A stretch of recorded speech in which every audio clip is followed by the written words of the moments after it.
In this video, I'm going to show you how you can make a copy of a Seesaw activity and change it to make it your own.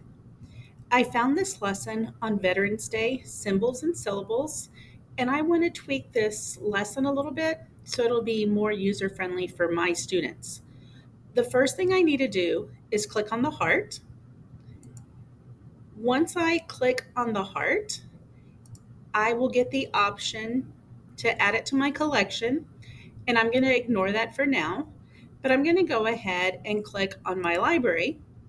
And you can now see where this has been added to my library. Now I'm going to go ahead and open the lesson. I'm going to click on the three dots in the bottom right corner, and I'm going to select Copy and Edit Activity. This will make a copy of the lesson that I can now edit any way that I see fit. The original stays intact, and other Seesaw users can use it as is. I have the option to change the directions, or I can add voice directions if they haven't been added. But all I'm going to do right now is I'm going to work on the template. So I'm going to go ahead and open the template. In this lesson, students are supposed to listen or say each word and then identify how many syllables they hear in the word. But some of my students might have a hard time with these words. So I'm going to go ahead and add a little voice support for them. I'm going to go here and click on the three dots. And I'm going to go ahead and select voice. And I'm going to select record voice. Poppy. Now I can move this over here if I want. I can also edit this. So I'm going to go ahead and I'm going to get rid of listen. I'm going to use my keyboard shortcut of Windows period to open up my emoji keyboard. And I'm going to type in audio. There we go. I want to use this little icon. And then I can click on this and make it smaller. And if I want to, I can just put it right here in the corner. I can even make it a little smaller right here. I can click on the three dots and I can lock this into place so my students can't move it or anything like that. Now I would repeat the process again if I wanted to do this for each one of the words on this chart.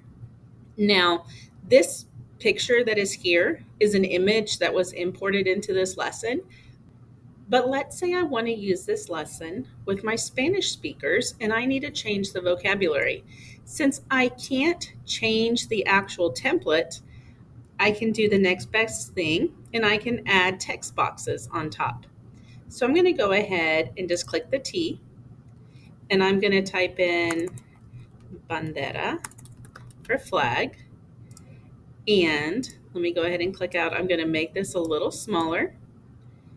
And I'm going to move it right here. Now I know that's not perfect, but I'm going to click on the three dots and I can even change the style, make it narrow.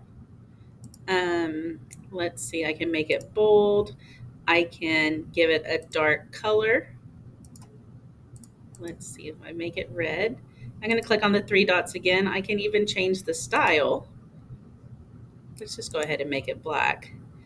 And watch, I'm going to continue to resize it until it covers up the word that is there. And now I can do this for all of my words, and it will be in Spanish for my Spanish speakers. I'm going to go ahead and lock this into place. I'm going to lock all. Now my students will never know that there were English words behind it. They'll only see the Spanish. The directions are usually listed here at the top, but most of the time the students don't know that. So I could go and again, I could add a text box and say, listen to these directions.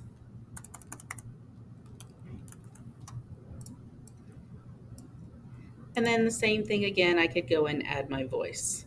In this video, we talked about how you could add voice. We talked about how you could lock an object. You can lock everything, or you can just lock the size. If you lock everything, the students won't be able to move it. But if you select lock size, they'll still be able to drag and drop it wherever they need. And we also talked about style. We used a different style right here to make the Spanish vocabulary word darker so it would hide over the English word. So, those are a couple of tools to help you get started and to help you edit your own lessons.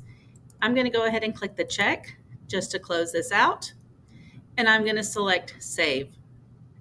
Now, notice when I go to my library, let me refresh this. I have Kathy Hink's original lesson, and now I have my lesson, and this is the one that I have made the changes on.